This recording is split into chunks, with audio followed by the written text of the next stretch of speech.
Hello, everyone. Happy Sunday, the beginning of the day. I'm super excited for you all to tune in and join us on the lounge with Alicia Renee. Guys, this is a place for you to learn more about whether it may be your family member, a cousin, a friend, a coworker, whomever, anyone you know that has a loved one of a special needs. This is for you. And today we have Christy Young. She's just going to share a little bit about her journey and her parenting and becoming a parent of a special need. Everybody, let's welcome Christy Young. Hey, Christy, how are you? Hey, I'm great. Thank How you you for doing? coming in. I'm good. Thank you. Thank you for tuning in and letting us talk a little bit more about your journey. I do know you have a child of special needs, but you tell us how many children you have and where are you from? I'm from Dallas, Texas, born and raised, Oak Cliff, and I have four children. And Okay, they're 4. Wow. from twin boys, 25, a daughter that's 20, and a 3-year old. A 3-year-old. So you started all the way over, huh? Yes, ma'am, all the way over at 42. At 42. Okay, so tell me which one of your children is special needs and what is her diagnosis? My 3-year old is special needs. She was diagnosed in August with autism, but she's been getting like therapy, physical therapy, occupational therapy, and not physical, I'm sorry, occupational therapy and speech therapy before she was diagnosed. Okay, okay. Did you know anything about the special needs community before you had one of your own? No, to be honest, No, no. I mean, no. I've had a few friends and people that I knew that had special needs children, but no. Hmm. Nothing. So what has been something early on now? Now that you're 3 years in, and I heard you say you just got diagnosed in August, so a couple of months ago. But for 3 years, ideally, you still had a child with special needs. What has Yes. been something different in this time around in parenting versus your older kids? Oh, it's a lot. For one thing, I'm an older mom. I was in my 20s with my older three. Now in my 40s. Um, just different. I have more patience Okay. because, well, because I am older, and then she is special needs, so I cannot raise her like I raised my other children. I just can't. I can't do it like how I did them because she doesn't understand a lot of things as of yet. Um, so it's just everything is different. Everything. I have to watch my tone because she doesn't like, and I'm loud and country naturally. I'm like that, but she doesn't like loud noises. She's gonna grab her ears. Like, I mean, it's just everything. I have to change up everything. Okay. It's different. Everything is different. Tell me something about discipline. I know you've spoken to me one-on-one about some discipline. What have you had to adjust in your discipline? Well,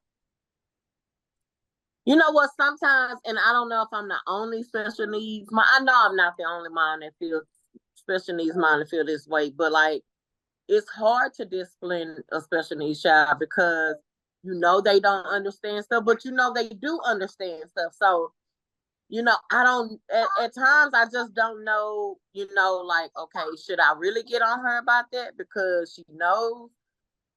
Or, should I just let it slide? With my other children, it was all automatic. Don't play with me. Don't play with me. But with her, it's like she really is I'm in between. So I have a little bit more, I'm just more kinder to her, if that makes sense. Like, not saying I wasn't kind to my other children, but it's I can't discipline her like I guess like I would feel like I should.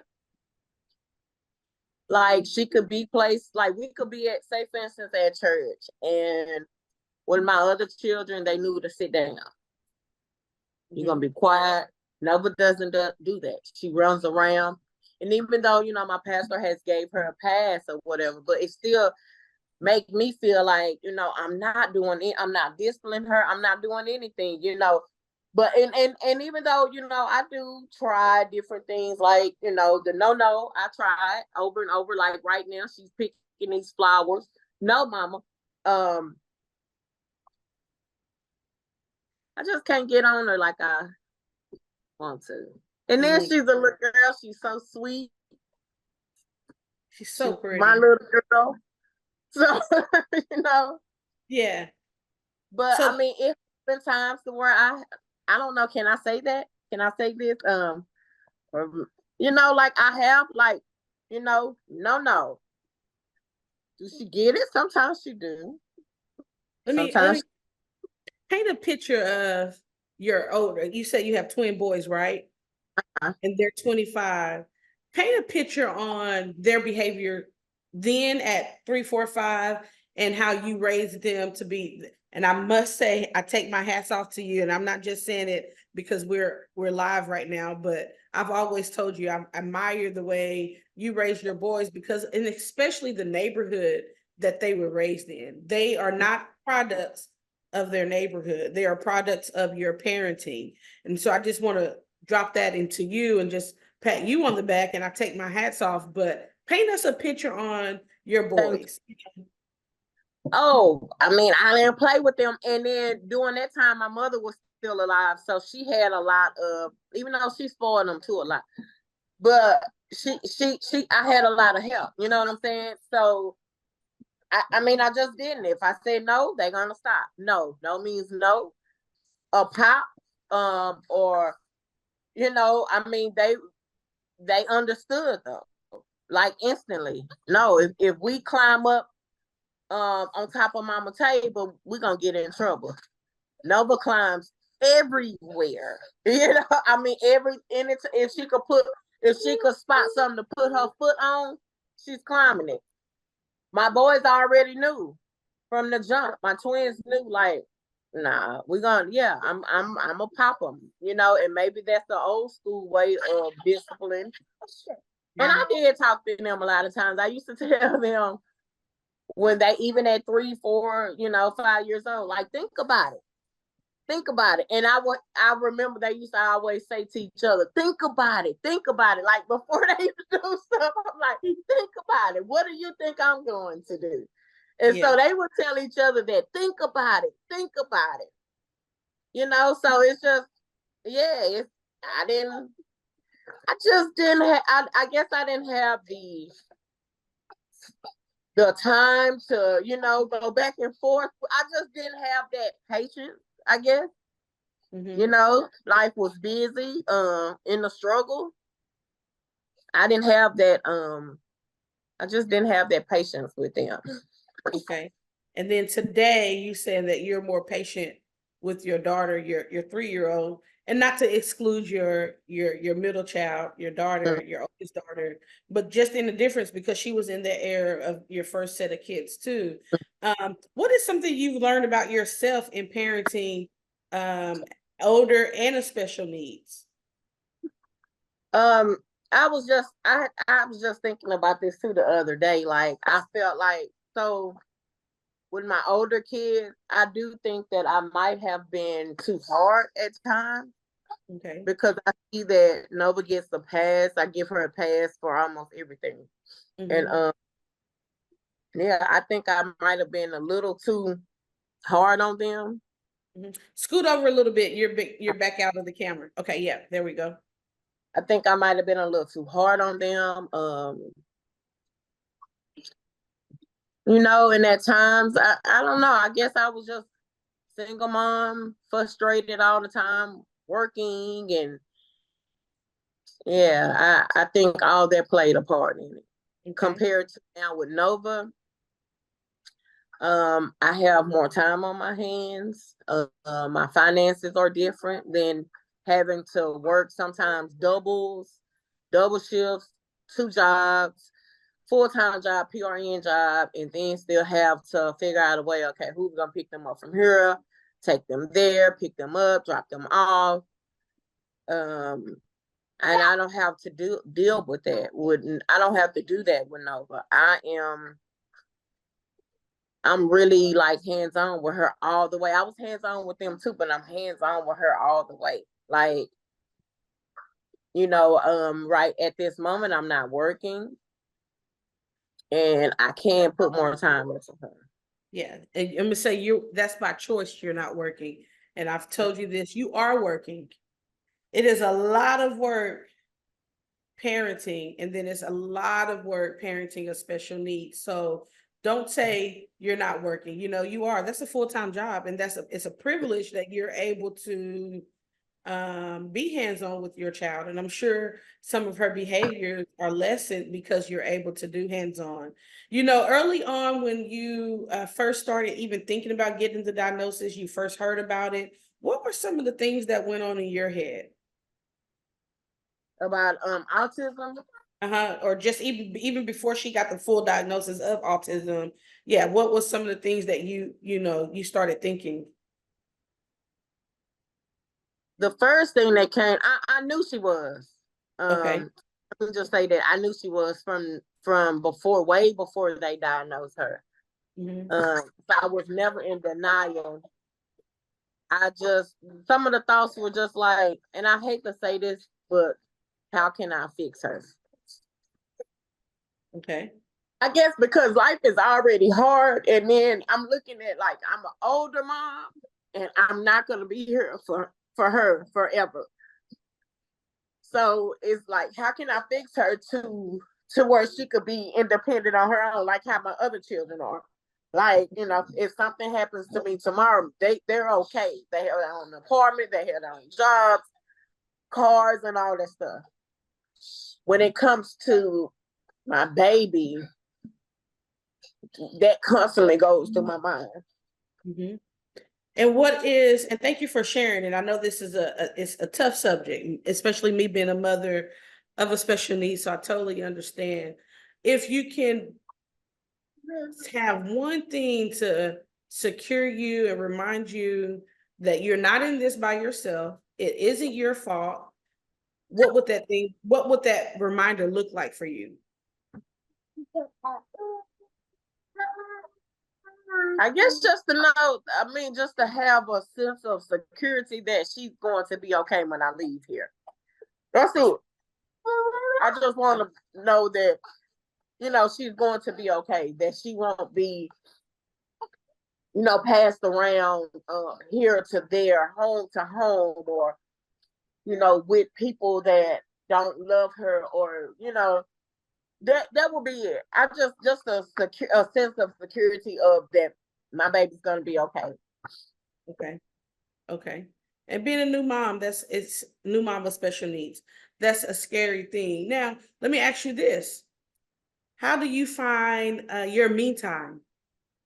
I really don't have a lot of me time. Like, yesterday I wanted to go to one of my well, we used to go to church together. She had a 70, her daughter and her son threw her birthday party. She turned 70. And I was kind of like, looking for somebody to keep my baby just for a couple hours, because I just like 2 hours, just really want to show my face. And I didn't go because I couldn't really find somebody who I trusted. You know what I'm saying? So the me time just comes in now. She goes to ABA school, ABA therapy every day. Monday through Friday. And so that's the time that I get to like go to the grocery store, clean up. And I'm in school, so I do my homework or whatever, but that's the only me time that I really have, to be honest. Yeah. And how do you go about finding different resources out there that's for you? Mm. That's been kind of hard lately. And I thank you for, you know, what you done for, with with, hey, sign her up for this, or, with the pull-ups, the wagon, and all that stuff. Even though she wasn't, they denied her the pull-ups because she's not. They said she has to be 4 or whatever. So they said I could reapply when she turns 4, and that'll be in December. So I'm okay with that. But I've just really kind of just been like, I'm gonna be honest, like Medicaid, we're on Medicaid, and I didn't get any help with even finding the ABA school. When she was diagnosed, the doctor that diagnosed her told me to go to a group on Facebook called Awesome Moms.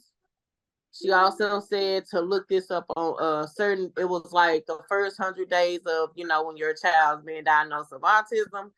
Look that up on YouTube, and that was it. Like, it was nothing like, so, even so in the perfect world, what's needed to help you? In the perfect world, I think all the resources. We want this to go out to all the people that's in higher authority, everybody that it comes across the bright ears. So in the perfect world, what could help you from day to day? Okay, I think to start off with, so when she was diagnosed with autism, they should have had a caseworker or some social worker, somebody assigned to us, to where I wouldn't have to, like, I'm trying to find ABA therapy, ABA schools or whatever. And I just so happened to look up on one that was just starting here in Dallas.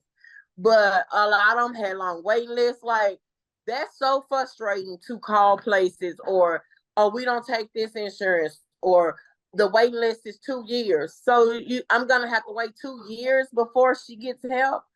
And I just think that, yeah, it should be a caseworker, social worker, or somebody should step in and say, well, hey, I'm going to hold your hand through this process. And I never even think about stuff like that, because I'm always like on it myself. But it's like, this is new to me. Like, where do I go? I've talked to moms, and especially not having a lot of people that I know that have children her age that's autistic. Hey, baby. Say hi, mama. So it's like, okay, so where, okay, I'll join the group on Facebook, Awesome Moms. I looked at that 100 days or whatever, but that wasn't telling me anything. And it's just like, it's like, okay, well, she needs full-time ABA, 40 hours a week. So I just started calling ABA schools. And she was diagnosed in August. I got her in somewhere, it was in November, the end of November. But I just really feel like, yeah, assign us a caseworker, a social worker, and, to where we can go ahead. I mean, to where the process will be faster. I signed her up for SSI. I still haven't heard anything yet, but it's like everything is kind of like slow motion. Mm-hmm. And for somebody who don't know anything, and I'm thankful, because I didn't even know about the pull-ups and stuff like that. You know what I'm saying? Like, a box of pull-ups is like almost $50 for 92 pull-ups her size, and that don't even last a whole month. So I'm just like, where's the help? Like, yeah, I just think that it should be, when you have a special needs child, it should be a little bit more. It should be more help. It should be more resources. And it's just seemed like it's not. Okay. But you still learned a lot, right? So I just wanted to jump on with you, hear your thought process, let people know that you're out there. Let people know your heart for where you are. So again, I do thank you. And we're almost coming to the end where we're gonna stop. But before we do, the mother that comes across your video, the new mom, the experienced mom, the grandparent, the aunt, what is something that you can leave with them, encouraging them about your 3-year journey of raising the special needs? Don't give up. And don't be in denial. If you see something that's not, I've had so many people say, oh, nothing is wrong with her. She doesn't look like she's autistic. But it's like, like, no, if you notice anything, if they're not talking, or even seem like they're talking, or if they're having problems like any type of motor skills or with walking, I just started noticing she's walking on her, she had been walking on her tippy toes, always holding her ears. And other people that saw it too was like, oh, she just have an ear infection. I'm like, no, she doesn't have an ear infection. Something else is wrong. Just look out for the signs, you know, and don't be in denial and think that they're gonna outgrow it. I just don't like that idea of people thinking that it's something that can just go away. The earlier you get help, the better they are. You That's know, right. I love that. The biggest thing that I hear you saying is don't be in denial, because denial will stop you from even thinking you're supposed to ask questions. And you'll be surprised of how many people out there are in denial. And it's nothing that you did wrong. It doesn't make you a bad parent. It doesn't make you the awkward parent. You are just another parent with a different set of skills that you have to acquire to raise another human being. And yeah, I call you the true superhero. You're the true superwoman, you know. You're doing this day in and day out. And the blessing in not only you raising a kid, but you're also furthering your education, you know. You provide for your daughter. She's well taken care of. Every time I see her, she's well taken care of. So again, kudos to you. I know that it's a struggle. Again, being a parent, period, to all the parents. But even more, it's a different life when you have a special need. So thank you again for encouraging that new mom. What is that? Her pumpkin outfit? yes, I'm Tell us about sorry. Yes, tell us about her pumpkin outfit. I can't take it off of her. She will not. She cannot I, take this pumpkin outfit off of her.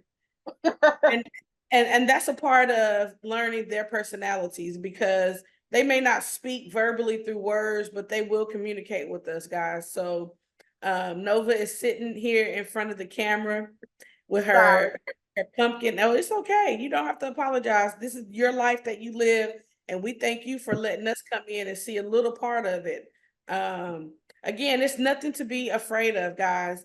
And before we close, I just want to tell you all, thank you so much. A Touch of Love Outreach. We are here from you. You can visit us at a www.atouchofloveoutreach.com. If you have any questions, you can email us at atouchofloveoutreach@gmail.com. Again, our web information is www.atouchofloveoutreach.com.